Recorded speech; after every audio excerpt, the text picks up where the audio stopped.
Hello everyone, my name is Paper, and I'm making this video to follow up on the ideas that were presented in my previous one. I won't just be expanding on the old ideas, however, but introducing new ones that only occurred to me after Chapter 5 provided new information to work with.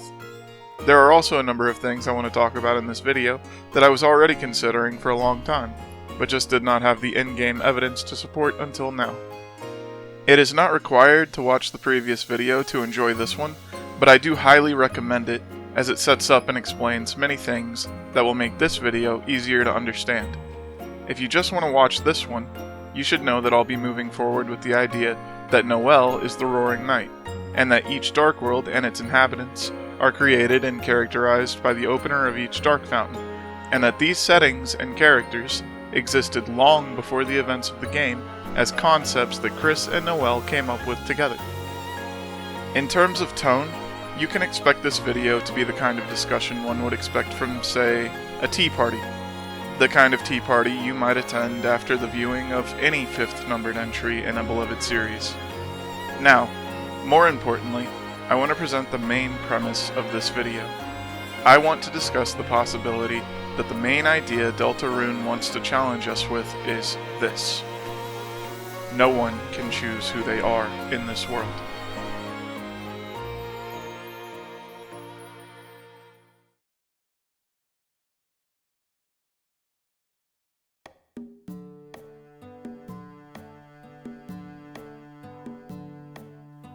I want to start by cementing a specific idea presented in my previous video, as it is needed to fully explain the topics I plan to cover today. Previously, I stated that all of the Dark Worlds we see in Deltarune are based on the imaginary games that Chris and Noel used to play together. Ram's dialogue when spoken to in the green room of TV World supports this, as do various pages on Noel's blog, such as the one stating that Chris would come over and play for hours and hours. In Chapter 5, we gain a new piece of information regarding this idea that makes it nearly undeniable. In Chapter 4, if you have saved Tenna by recruiting everyone in Chapter 3, he can be recruited to your castle town. Once there, he'll request that you find a new home for him, as he just can't be happy unless he has someone to watch him and make him feel needed. After he makes this request, you can go talk to Mettaton at the Blook residence, who will gladly take Tenna in, quickly becoming enamored with his new television. However, if you do not give Tenna away in Chapter 4, but instead wait until Chapter 5, you can still opt to give Tenna to Mettaton during the festival. If you do this, Noel will notice and become upset that Chris would give Tenna away. She says that it might be better for Chris to keep Tenna, just in case, but she trails off and dejectedly abandons the thought. This almost certainly proves the idea that Noel knows Tenna as the character he is, not just as the object he is. This means that Noel is without a doubt that girl that Ram mentioned to Chris, and that Noel was the one Chris would spend countless days playing make-believe with. The two of them made entire worlds together to play in, with all of the Darkners we meet being characters they came up with for their games. A very important idea to hold on to here is that it's been hinted that Chris and Noel would each wear something specific during these play sessions, but we will come back to that later.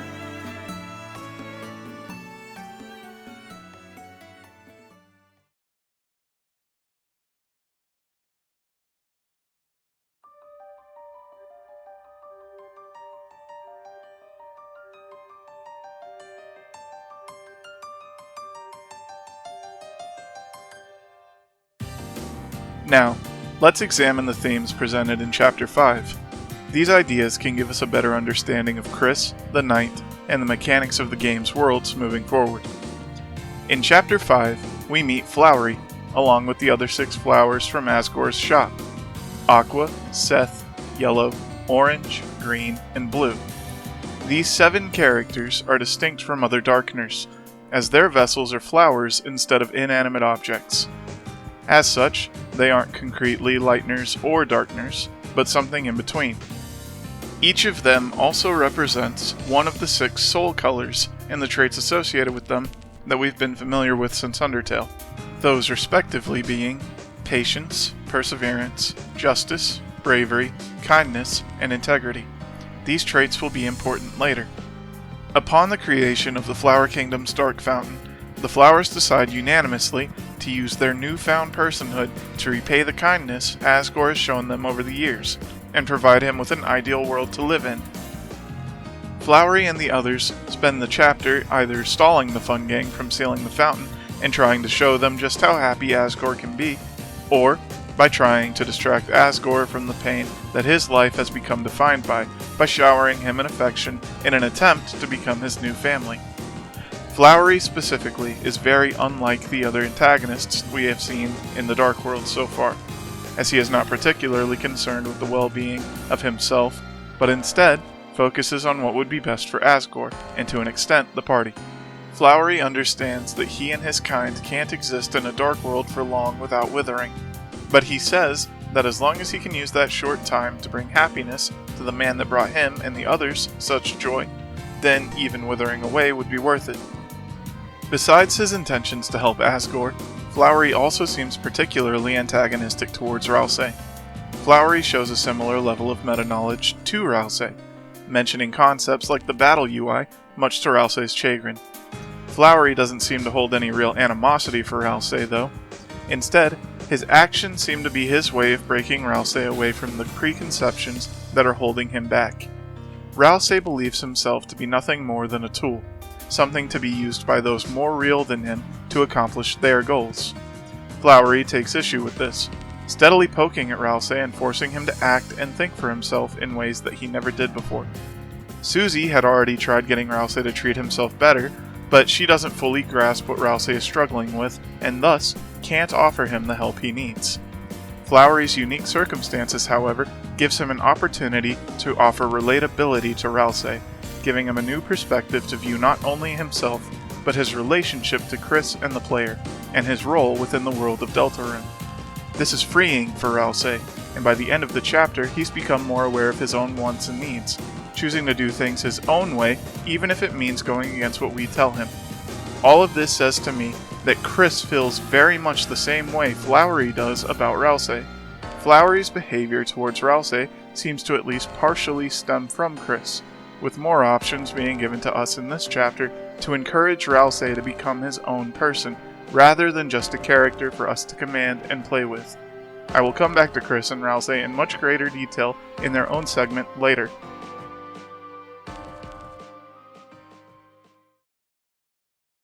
Before we actually enter the Dark World, though, this chapter also features the festival for us to explore. During the festival, we follow Chris, Susie, and Noelle as they participate in the various games and attractions. How did she know to wait outside the school? Never mind. We can vote for the king and queen of the festival, which can result in some pretty heartwarming or funny moments, such as Noelle reminiscing about how she and Chris voted for themselves when they were younger, misspelling their names in the process. We can take the group to ride the Ferris wheel, where depending on your choice, you'll get some sweet scenes with the chosen pairs. My personal favorite of these interactions is having Chris ride with Noelle, and hearing the full story about her and Chris's ride as children, about how she believes Chris offered to take her on the ride as a way to cheer her up. We can also play the bell ringing game, where if you have Chris and Noelle play, Noelle will match your timing, no matter what it is. These two really work together well. We can visit the church and enjoy a couple of frights before having an awkward interaction with Caddy, who is clearly jealous of Susie and Noelle. Unfortunately, we can't talk to her afterwards to clean up the mess or learn anything new. We can go look at the teacups. Actually, deer and teacups are a dangerous combination, so we'll ignore that.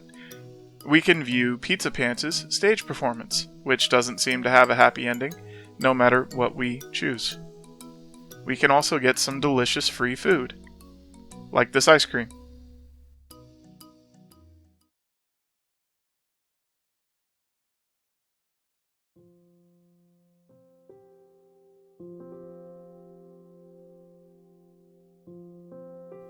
The real focus I want to give here, however, is to the variations of the scene at the lake, where Susie and Noelle finally reveal how they feel about each other, or where Noelle confesses to Chris just how horrible and empty her life has been for the last several years. In the normal version of this scene, we learn that Noelle does in fact feel that the life she's been living just isn't what she wants. She says to Susie that she's been wondering about what would happen if she left. Susie asks her to clarify if she means running away from home, and Noelle replies with a half-hearted, "I guess." Even without the Weird Route's context, this tells me that Noelle does not mean simply leaving in the usual sense, but that she wishes to leave the same way Des did. During Asgore's recounting of events at the end of the chapter's normal route, he makes it seem as though Des didn't simply leave hometown to go somewhere else, but that she might have died somehow. This is the only way I can read his dialogue here when I consider his previous line about parading the body of the fountain maker around hometown. The way he spoke just doesn't fit how someone would react to a person simply running away or going missing. It's likely that Noelle simply views it as Des leaving because she doesn't want to face the reality of what's happened, and it's also possible that she feels some level of responsibility for whatever happened. The same can probably be said of Chris. In the Weird Route version of this scene, Noelle goes into detail about how after Des left, things just never felt the same. The fallout and trauma made her feel like she had to act in a certain way, to be a certain version of herself in order to keep what little sense of normalcy she still had left in her life. The way she describes it as feeling like she's just watching herself move through glass, living in an automatic way, is an apt way to describe dissociation. This feeling of being forced to be someone you aren't, to behave in a way that benefits others rather than in a way that's true to who you are, keeping up a facade out of fear of changing anything, it can feel like drowning. If that sort of situation continues long enough, it can even cause a person to do something that they won't have a chance to regret.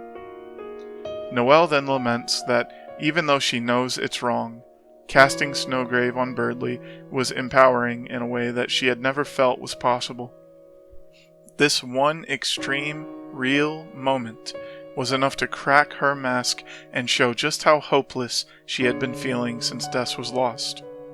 And now, with Chris at the lake with her, after everything they had done over the last few days, Noelle finally feels like she's had enough, and she does something drastic, dragging Chris into the lake with her to leave. At this point, we can choose either to continue the Weird Route to its conclusion in Chapter 7, or to abandon it at the very last second. Choosing the latter option shows us that Noelle is entirely broken. She gives up completely on changing, putting the shattered pieces of her mask back on to try and force a sense of normalcy, to try and return to her previously stagnant life. What's interesting is that upon stopping the Weird Route here, it seems as though Noelle simply goes back to exactly how she would be in a normal playthrough, acting as if none of the events with Chris over the last few days had happened. The chapter will then proceed as it normally would, with some minuscule changes. This shows us that even in a normal playthrough, Noelle's mental state is crumbling to pieces, and that the Weird Route simply exacerbates the underlying issues, forcing them to a boiling point. All of these various versions of this scene tell us that Noelle is not the person she presents herself to be. The Noelle we have come to know over the course of the game is a surface-level persona, a fabrication that exists to protect her from the feelings of helplessness and weakness that eat away at her. All of her efforts to appease others, to be a perfect daughter and student, are just her attempt at keeping herself from falling apart. In truth, Noelle wishes for nothing more than to become stronger, to become independent, to bring about the change in her life that can make her truly happy. She does not believe herself able to do this, though, and wishes for another to bring her that change. Despite the strength that she can show us in the Dark World, Noelle is a scared and miserable person who thinks of her own life as a prison she cannot free herself from.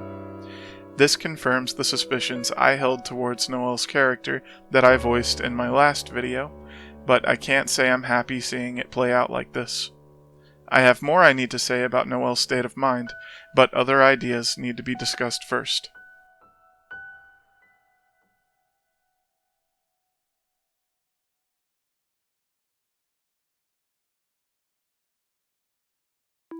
You might remember, but in Chapter 4, we can use an act on Miss Mizzle that lets us ask her about a few different topics.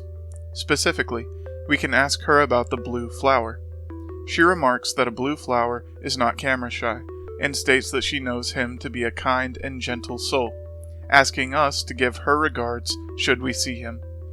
This says to me that blue already existed before Flower Kingdom was created by Chris. How is this possible, though? According to Flowery, the adventure through Flower Kingdom is the first time that any of the flowers have been able to feel their own feelings, to live their own lives, and dream their own dreams. How can it be that Miss Mizzle knew blue before blue even existed? The answer is very simple. Blue the character existed long before Blue the person did. As with all of the other Darkners we've seen in the Dark Worlds, the characters Flowery, Aqua, Seth, Yellow, Orange, Green, and Blue were almost certainly created as part of Chris and Noelle's playdates. Just as with any other Darkner, the creation of the fountain imbued the chosen vessels with the essence of the characters that Chris has internalized in their mind. There is an important distinction to draw here, however. As living things served as the vessels for these characters, they received a higher level of autonomy than would be typical of Darkners. They gained the ability to make their own decisions, to choose what they wanted for themselves, not limited to the ideas and tendencies bestowed by their creator. They even imply that they were able to choose their own forms, with it being said that they all agreed that they would be human. The unique nature of their manifestation makes them more real than the Darkners we have seen thus far, creating a special case. What stands out the most to me about these flowers, and a fact well worth repeating, is that their existence proves that a living thing can serve as a vessel for a Darkner, meaning that the Darkners are not limited to simply being objects like a playing card or a toy. The idea that a Darkner can coexist with a living, or at least animate, host is explored further once we meet Pink. Pink, or Mad Mew Mew, was originally two distinct characters. The first is one we've known since Undertale, the ghost that inhabited the Mad Dummy, and later the Mew Mew doll. In Deltarune, Maddie lives in the Blook residence alongside Napstablook and Mettaton, and can first be spoken to in Chapter 2, where she rudely tells us to go away before asking Chris to tell Asgore that she said hi. In Chapter 5, we discover that Maddie has made her way into the Flower Kingdom Dark World, as she had been inhabiting Asgore's Mew Mew Kissy Cutie figurine. She tells us how once she saw the figurine, she knew immediately that it was her, and that she just had to have it for her own body. The creation of the fountain, however, brought the figurine to life. This is our second character making up this pair, Mew Mew herself. As a firmly established character within the setting of Deltarune, I imagine Chris didn't have to do much to bring her to life, outside of simply knowing her lore. After speaking to them for a bit, Pink instigates a fight with us. Over the course of this fight, Maddie attempts to dominate Mew Mew, trying to force Mew Mew into only taking Maddie's wants and needs into account. After a few turns of this, Mew Mew starts to aggressively voice her own desires, while Maddie refuses to listen, resulting in the two of them splitting apart. The only way to resolve this split is to convince Maddie that Mew Mew's needs matter as well, and that the two of them will have to compromise in order to continue existing together. This entire encounter draws some pretty strong parallels to the relationship the player and Chris have, with the two of us needing to strike a balance in order to meet both of our needs. What I really want to focus on is that this encounter also shows us something rather interesting. A Lightner and a Darkner can coexist as a single entity, the same way the player's soul and Chris can coexist in the light world. This means that if certain conditions are met, it's even possible that a Lightner could serve as a vessel for a Darkner, creating something entirely unique.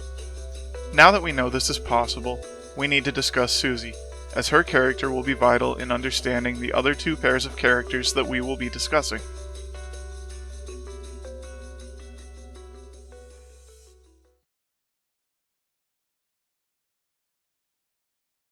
Since Chapter 1, Susie has been a standout among the cast of Deltarune. Her strong will, loud presence, and willingness to accept those she believes need her help or friendship has made her a very popular character, even among the cast itself. Though she starts off rough around the edges, Susie becomes a stalwart companion and true friend by the end of Chapter 1, showing us that she simply needed a single real friend in order to break away from her feelings of inadequacy and resentment. Once she finds this companionship, Susie reveals that the mean bully she presented herself as initially was simply a facade. She acted in an aggressive and antagonistic way because she believed that those around her would never treat her with the kindness or love that she needed. From the end of Chapter 1 onward, Susie is simply Susie. She doesn't need to pretend to be anyone else, and she proudly lives the way she wants to, showing a friendly attitude to any who are willing to offer her the same. There are some growing issues, such as her becoming overly reliant on fantasies for happiness, but as things stand, Susie is the best example in the game of a character who has accepted who they are, even in the face of the fate that she's been shown. As a side note, it's not just Susie herself that's purple. The aspect that is most heavily displayed by Susie of the soul colors seems to be perseverance, for purple. Susie has shown this trait to us, both positively and negatively, many times over the course of the game.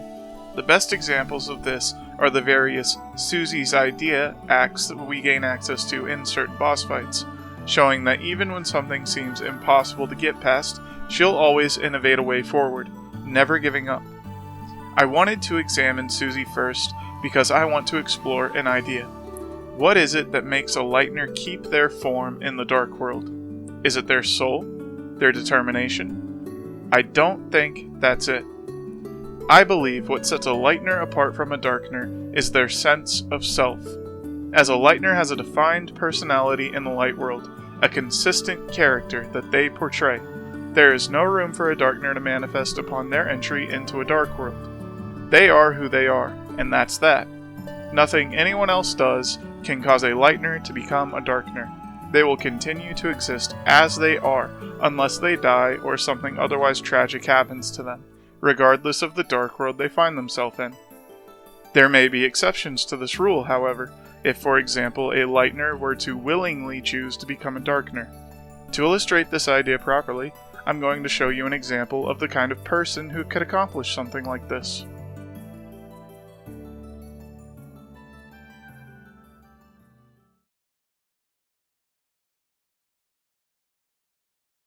Now that everything has been set up, it's finally time to get into the main topics of this video.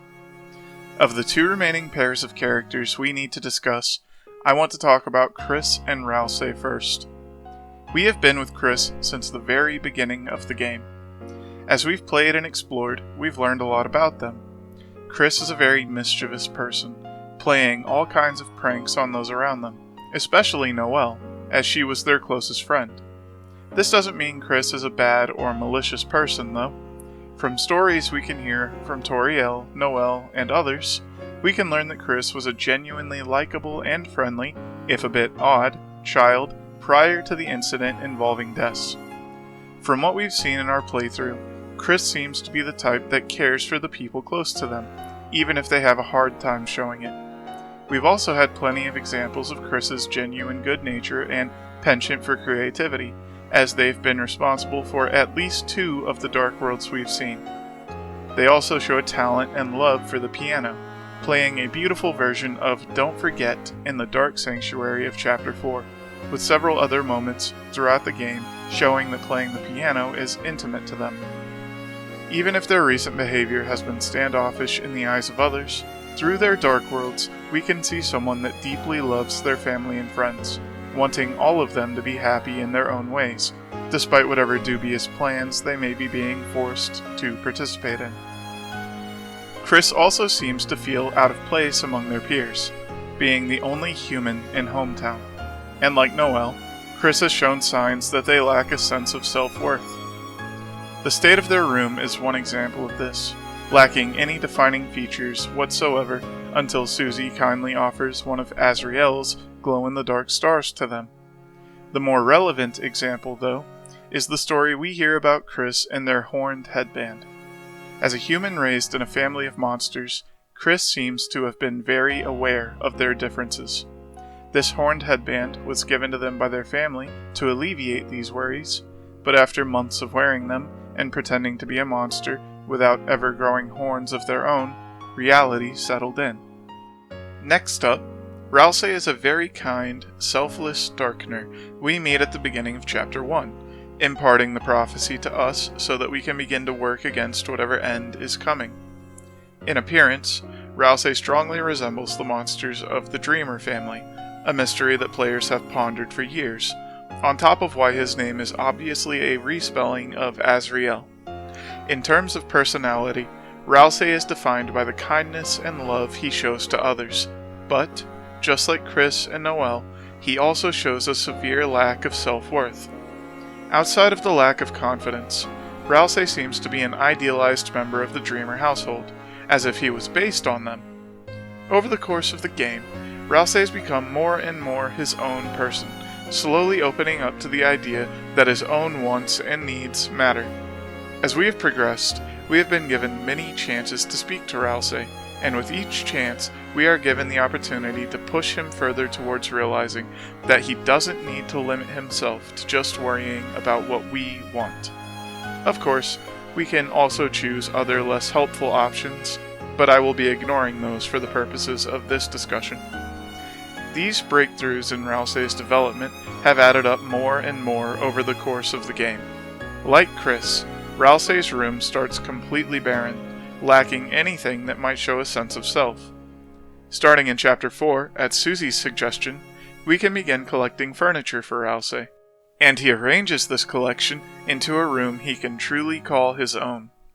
In Chapter 5, Ralsei finally begins to really show that his own desires have begun to matter to him. As Flowery provokes him and the adventure unfolds, Ralsei will eventually begin acting of his own volition. By the end of the chapter, he'll even refuse to attack Flowery again if we have commanded him to do so during the final battle. Instead, he'll heal him to full after the initial attack before locking us out of the fight option.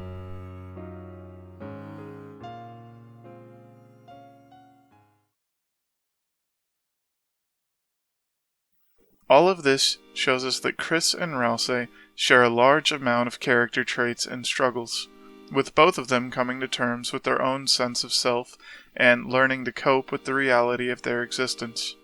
In fact, their arcs are near perfect mirrors of each other. What I want to ask now is, what actually is Ralsei? What is his vessel, and who created him?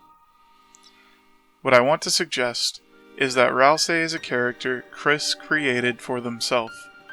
Not as a friend like Tenna, Lancer, or any of the other Darkeners, but a character meant for Chris to inhabit, to roleplay. I believe Ralsei is Chris, that he is a character Chris would pretend to be during their playdates with Noelle. Ralsei is, in effect, a representation of Chris's ideal self in childhood, a perfect member of the Dreamer family that Chris believed they could never be, but wished that they could be. Ralsei was originally Chris's self-insert, a vehicle through which Chris could experience their various fantasies without worrying about who or what they really are, allowing them to fully immerse themselves and enjoy each of their adventures without having to acknowledge reality. As Ralsei, Chris was able to emulate all the qualities they looked up to in their brother, father, and mother, becoming someone that fit in perfectly with the family that had taken them in.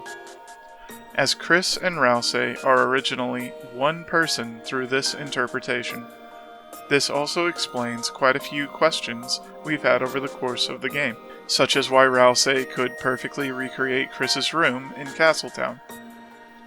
Although, if Chris and Ralsei were essentially one person, If Ralsei needs Chris to manifest in the dark world, the same way that Tenna needs the television, or Lancer needs the Jack of Spades, how is it possible for them to exist in the same place at the same time? If Ralsei needs Chris to exist, how can they stand right next to each other? Shouldn't that be impossible?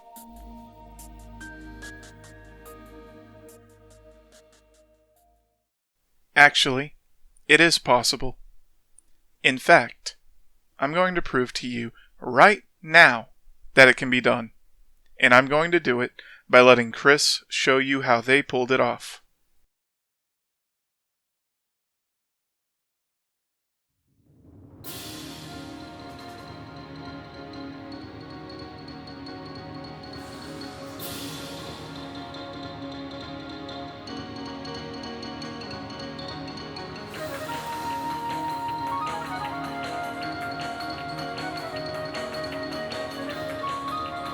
Ralsei doesn't need Chris's body to manifest.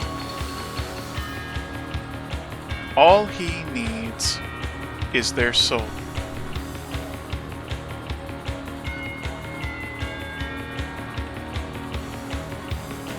Why does Ralsei always appear in whatever dark world we go to, no matter where it is? Why does Ralsei seem to know what we're doing, even in the weird route, when he's not around? Why do so many of the interactions and choices we're given with Ralsei seem like they're not just meant for him, but for Chris to hear as well? This is the reason. This cyan soul. Chris and Ralsei are essentially one person, and the reason Ralsei can do all of these things is because he's using Chris's soul as the medium through which he manifests. The reason Ralsei can move to whatever dark world he needs to is because, as we have already been shown, a soul can move through the light world on its own. The reason Ralsei always seems to know what we've been up to and where we are is because Chris knows what we've been up to and where we are. It's just like Chris using the player's soul to locate Susie in the second sanctuary during the Sound of Justice encounter. As Chris's soul serves as the medium Ralsei uses to manifest, the two are linked intrinsically. What Chris learns, Ralsei learns, and vice versa. Still don't believe me? Let's show you a much more direct example of the kind of thing I'm talking about, something you should all be intimately familiar with by now.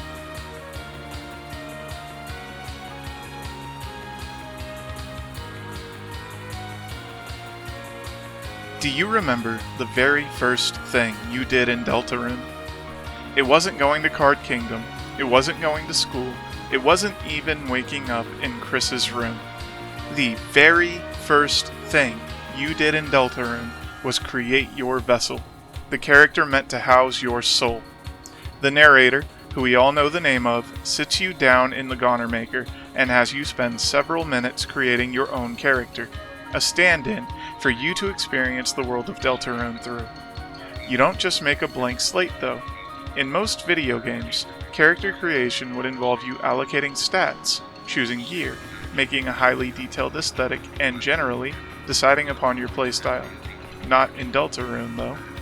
Instead, you are asked to choose several things that most people would expect to have no impact on a role-playing video game. You pick out your character's favorite food, their blood type, their favorite color. You pick a trait that defines them, similar to the type of soul they might have. You're even asked how you feel about them once you've made all of your selections. Everything listed here is meant not to facilitate creating something through which you would simply play a game, but to create an actual, fleshed-out character, even if the process is simple and the choices are few. You're creating someone that exists within the world of the game. Someone meant to have experiences and create a lived history. A character meant to play a part in the story itself. What you created is a character through which you can play pretend. A character that you can become. That character you created then went on to become Chris. There have been other people proposing this theory, but I've always felt that this is likely the case. This chapter just cemented the idea for me. Your vessel was found either by the Dreamers or the Holidays and was raised over the next several years into a true member of the Dreamer household. I think it's likely that the spot they were found was at the lake shore based on this line from Flowery, but that's not really relevant right now. What matters is that you created a role-playing character that went on to become its own person, and that person eventually created their own character through which they could roleplay, who is also in the process of becoming their own person. This also explains Rousey's eagerness to please the player, as from Rousey's perspective, we are at the top of the pecking order, even if this is a twisted notion. The player's relationship to Chris is almost exactly the same as Chris's relationship to Rousey, giving us three distinct people all trying to coexist. Looking at these ideas, it seems like the concept Toby described, where Deltarune was originally supposed to feature humans transforming into monsters in the Dark World, actually did make it into the final game in some form. This is a rather extreme and unique example of a Darkener manifesting through a Lightener though. Let's look at a much more straightforward version of this idea, our last pair of characters.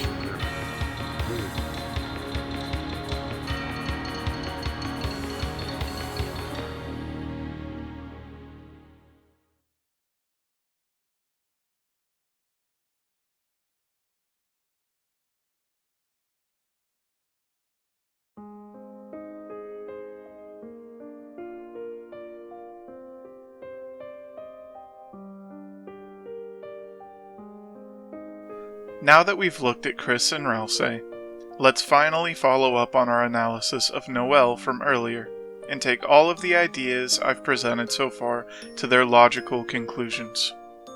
As we've already discussed, Noelle believes herself to be meek, lacking strength of will to take hold of the life she wants for herself. She sees in herself a weak and scared girl, unable to grow or change for the better. She was already timid before Des disappeared, but that incident only served to intensify her feelings of helplessness. However, she does want the freedom that she believes she can't reach. She wants that freedom to such an extent that when you give her a taste of it, she wants more and more, to the point that how she gets it ceases to matter. By following the player's orders during the weird route, Noelle can stop being just a Noelle. That phrasing, though, is very peculiar. The way Noelle refers to herself in the weird route, as a Noelle, is very objectifying. Normally, you would never hear a person in their right mind refer to themselves in this way. Noelle does, however, refer to herself as just a Noelle, as if she believes she is just a collection of traits and characteristics to be presented to the public eye, and nothing more. The wild and aggressive version of Noelle we see at the lake is not the true Noelle either, however, just the result of several days of poking at a very specific part of her mind and subjecting her to severe cognitive dissonance. To demonstrate what I mean, let's look at what Noelle says when you tell her to get it when talking to the Addison about the freeze ring in Chapter 2.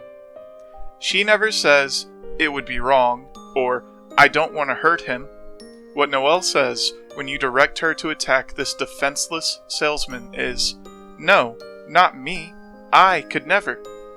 She doesn't object to attacking and robbing this man on a moral ground.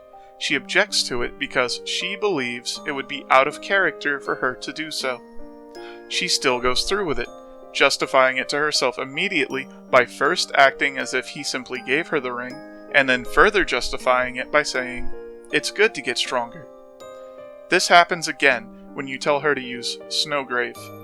Noelle insists that she does not know that spell, and yet there it is in her spell list. This shows us that Noelle has a very rigid way she views the version of herself she outwardly portrays. Noelle could never attack someone just to steal from them. Noelle could never hurt her friend Birdley. Noelle would never do anything crazy or out of character, because that's just what a Noelle is in her mind. A collection of positive, friendly traits meant to be acted out in a certain way in order to make things feel normal. As I said earlier though, This type of behavior is suffocating. What Noelle is doing here, by sectioning things off this way, is called compartmentalization. If you aren't aware, compartmentalization is a mental defense some people experience in which they segment off parts of their lives from other parts, keeping their actions, thoughts, and experiences separated into specific, neat little categories. A person who does this can say or do things at one moment that completely ignores previous behaviors and actions. A good example of this is all of the opportunities you're given to abandon the weird route. No matter when you choose to abandon it, Noelle will simply snap back into character, acting as if none of that ever happened. Even when you abandon the weird route at the very last second in Chapter 5, Noelle will just go right back into place, with the following scenes playing out almost exactly as they do in the normal route. She may express disappointment internally, but this doesn't stop her from going right back to how she was before. This tells us that this is a normalized behavior for Noelle. Whenever something stressful or traumatic, or just anything she doesn't want associated with her daily life happens, she will simply act as if it never did, even if she knows better. Noelle is dissociating to an extreme degree. This leads us to the next point. What about those games she used to play with Chris? If Noelle is so dissatisfied with herself, doesn't she also have an ideal self, just like Chris? And if she and Chris were both role-playing while they explored their imaginary worlds, and Chris was acting as Rouse in these games, does that mean Noelle was also acting as someone else? The answer is yes. I can guarantee to you that Noelle Holiday has a character she roleplays. Noelle was acting out a character the same way Chris was. Just like how Chris would wear the horned headband and act out the character of Rouse, Noelle would wear her angel wings and act out her ideal self. So knowing this, what traits would Noelle want for herself if she could simply pick and choose? Well, we can assume she would be able to act in whatever way she wants, the same way Des used to. I bet she would give herself a really cool attitude, becoming the kind of character that always taunts or acts in a cocky way. It would have to be the kind of character that just won't do what you tell them to, always defiant and sure of herself. She would probably be really strong too, being almost unbeatable in a fight. We can't forget a really cool weapon, and why not throw in some unique and powerful magic to top off her abilities? We can call her strongest spell Snowgrave, like something out of Dragon Blazers. Oh, and most importantly, the character would need to be able to fly. It is an angel, after all. Let's give this character a name fitting for Noelle's ideal self, an expression of her dissatisfaction with her life and the feelings that she keeps locked away. We'll call it the Roaring Knight. The Knight embodies all that Noelle wishes she could be. Every aspect of the personality that the Knight has displayed is something Noelle wishes she could be, but believes she can't. The Knight can do what she wants, when she wants. She can fly wherever she wants. She can fight when she pleases. She answers to no one. The Knight even has Chris wrapped around her finger, with them answering whatever she's commanding them to do without question. The Knight and Chris seem to have a dynamic that's completely swapped from how Chris and Noelle would behave together as children, at least in their normal lives. In fact, with this interpretation, we can see both the devil horns and angel wings representing opposite imagery to what they normally would be associated with in stories. Viewing it this way, the angel is ominous, foreboding, and threatening, while the devil is friendly, loving, and quick to please. Now, looking at it from Noelle's perspective, the Knight is free. The Knight's main trait being freedom is very important. Earlier I mentioned that Chapter 5 once again introduces the idea of each soul color having a distinct trait, those being cyan for patience, purple for perseverance, yellow for justice, orange for bravery, green for kindness, and blue for integrity.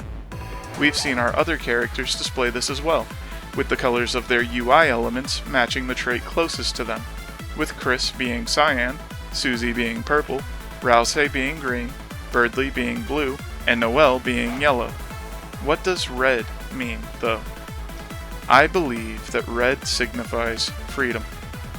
As an example, think about how you're playing Deltarune. Think about how you played Undertale. The thing we value most as the player is our freedom, our ability to choose how we play the game. Whether you're sparing or fighting, or doing the genocide route or the weird route, the underlying force driving those actions is your desire for choice. If you're the type of player that feels compelled to see everything, you embody that trait of freedom through your complete lack of it.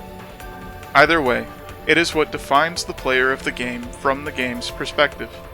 The Knight also prominently displays this trait, and her UI elements match that with her red damage numbers and red tinged attacks. It's important to point out here that the game also shows us another character portrayed via the color yellow being changed to the color red, Asgore. Consumed by the dust case, Asgore slowly changed from being defined by his sense of justice to being defined by an obsession with finding the culprit and proving himself, trapping him inside of a metaphorical cage.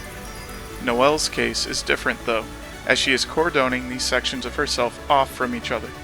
This means that while the Noelle we see going about her daily life can continue to be defined by the color yellow, the mountain of injustices she is forced to endure, the Knight is free to be defined by the color red, being totally free to do whatever she wants to alleviate her issues.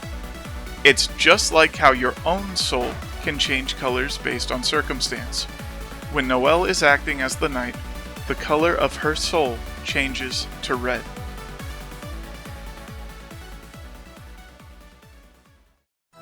How does the Knight do all of the things she does, though? We've seen her do some rather absurd things, like actually flying, changing shape, and moving far faster than other Lightners.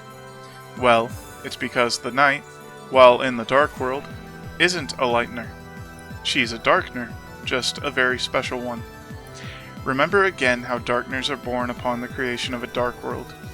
Once a fountain is made, its darkness pours into the object chosen to serve as the medium through which a character will manifest. The object then becomes that character for as long as the dark fountain remains open. The flowers show us, however, that a living thing retains its own autonomy and will while serving as the host for a Darkner.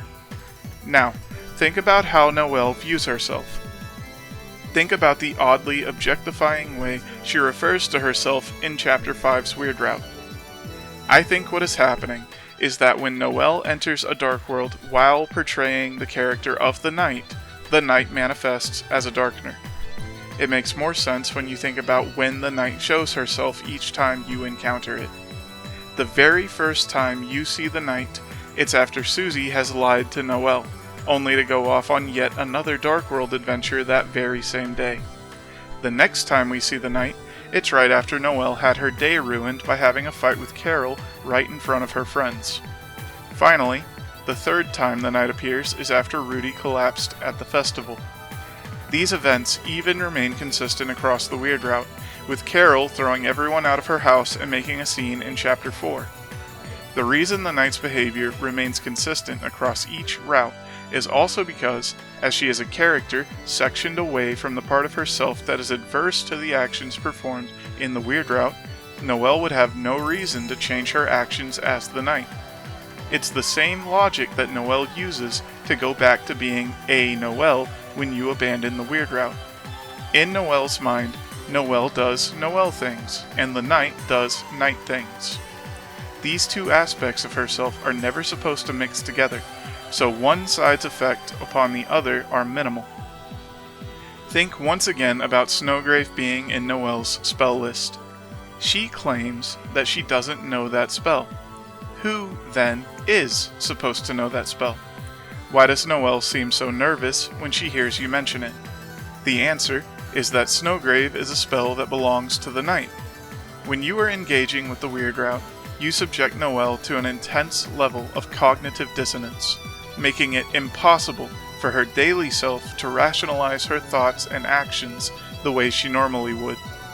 During the course of the route, you force Noelle time and time again to behave in ways that only the Knight would, to do things that a Noelle would never do. By continuing to do this, you slowly break down the wall between the Noelle that is presented to the public and the night that lies within. This is what the cracks and the glowing red dot represent.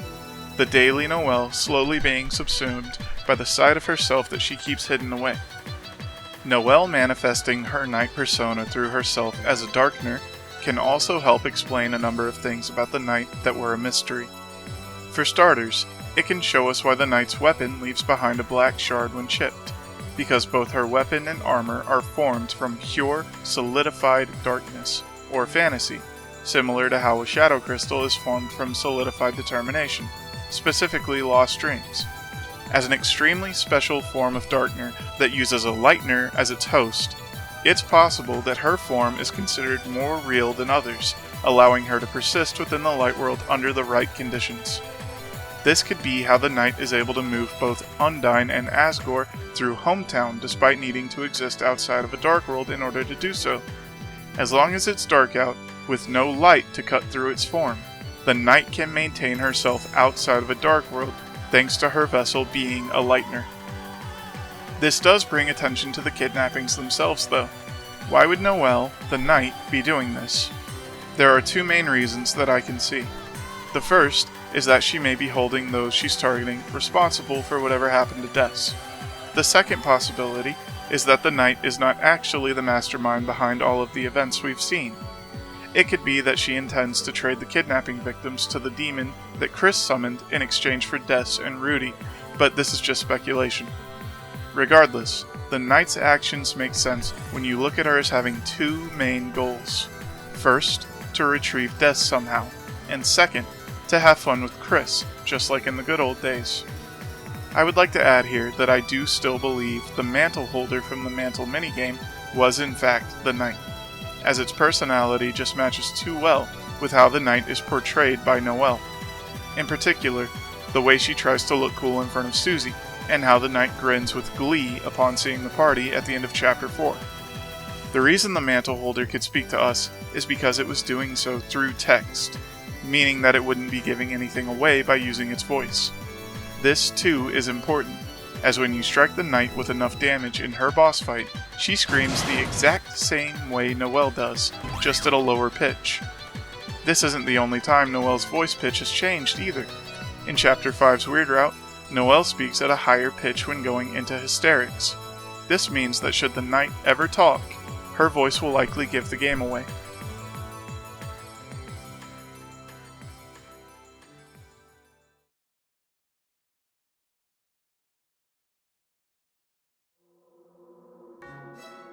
Speaking of the mantle holder, let's take a moment and reevaluate the mantle minigame. We have all played or seen it, and we all know it's an abstract depiction of the Weird Route. After completing the ice maze on board 2, we arrive at this locked door shaped like Chris's old headband. To open it, we just need to use the ice key we found on board 1.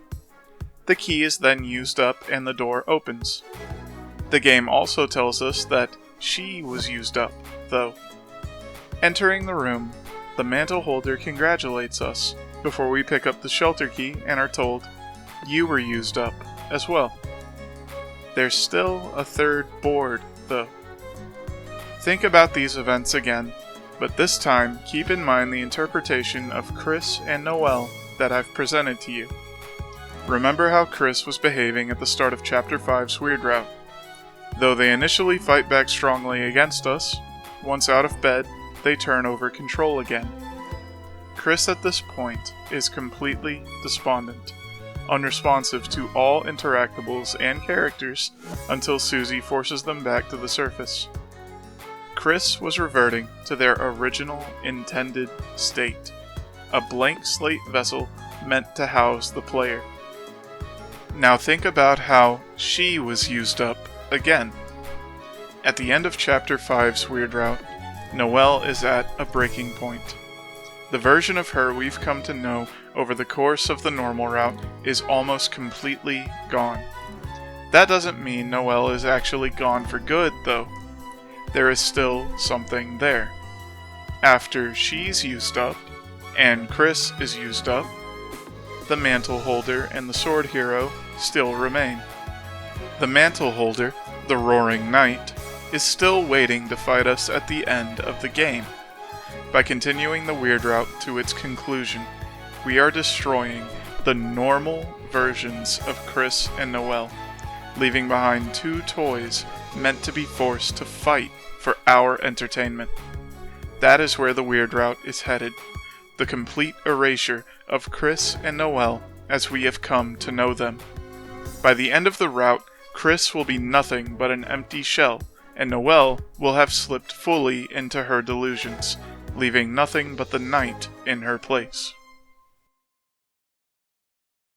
With all of that said, it's important to take a moment and clarify that the situation I'm suggesting with Noelle and the knight isn't some sort of Dr. Jekyll and Mr. Hyde scenario.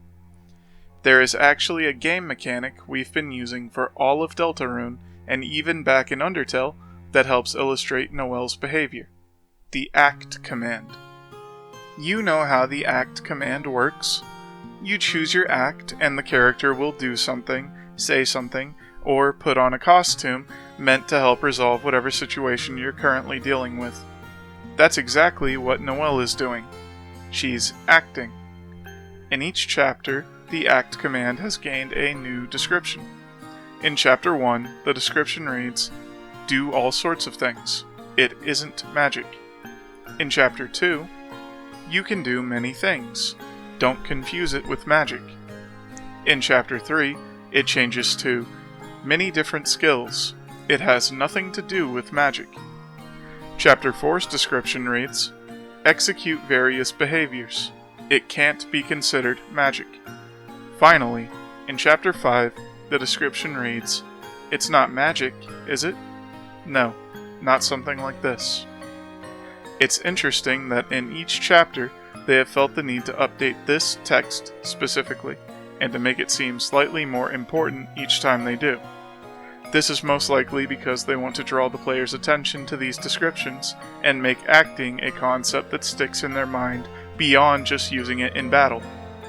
This, alongside our analysis of Noelle's state of mind, serves to illustrate that the knight is not some dormant, alternate person that literally has her own autonomy and thoughts. Chris and Noelle might both have another self within, but only for Chris is that literal, while for Noelle, it's psychological. Both of the depictions that Noelle presents herself as are facets of the same person. She is simply changing her behavior based on the scenarios that she finds herself in.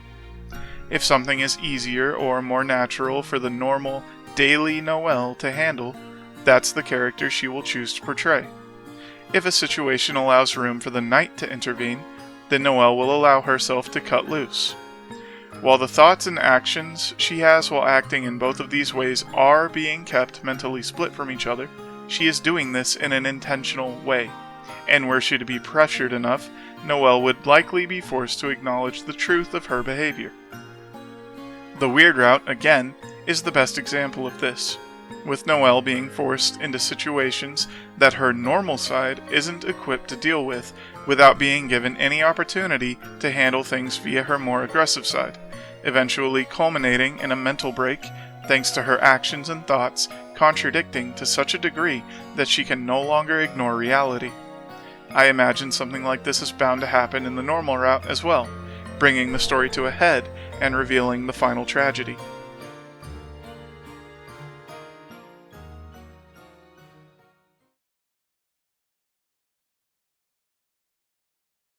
To be perfectly honest, I could go on analyzing Deltarune like this for hours, pointing out this or that connection and illusion, but I think I've made my point, so let's draw to a close before I go off on a tangent.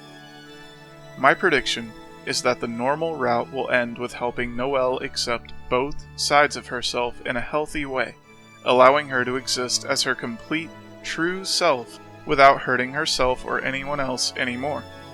In the case of the weird route, however, it's already been shown that the wall between her two sides was destroyed by the player in such an abrupt and violent way that Noelle herself has fallen to pieces, leaving behind something that likely can't be saved. This is why the game has one ending. That ending involves Noel's two sides becoming one. It's just that how that happens, and the result of it, will change based on what you did to reach that point, how far you were willing to push Noel, with different results based on how much of the weird route you engaged in. Hopefully, I've demonstrated everything and laid out my case in a convincing way. As I said at the start, I think Deltarune really does want to tear down that statement from the beginning of the game, that no one can choose who they are in this world. Each of these characters have their own aspirations, an ideal they wish to reach that can let them truly feel fulfilled. Chris, Susie, Rouse, and Noel all have a version of themselves that they strive to reach, whether they started the game reaching for that goal, like Chris and Noel, or decided along the way that it's what they need, like Rouse. Now that I've said everything I want to say, I want to thank you all for watching this video. I've had a lot of fun making these, but sadly, I can only find the drive to do something like this for Deltarune. There may be something else that comes along eventually and grabs hold of me like this and won't let go, but for right now, I think this is all I have to say. At least until another chapter comes out, but seeing what stage of the game we're in, I don't think there's anything I could say or add to this that won't already be proven or disproven by the next chapter. Again, thank you all for watching, and have a nice day. Oh, and Tropical Starwalker is Asgore's copy of the Holiday Manor house key that he was given for his cleaning job.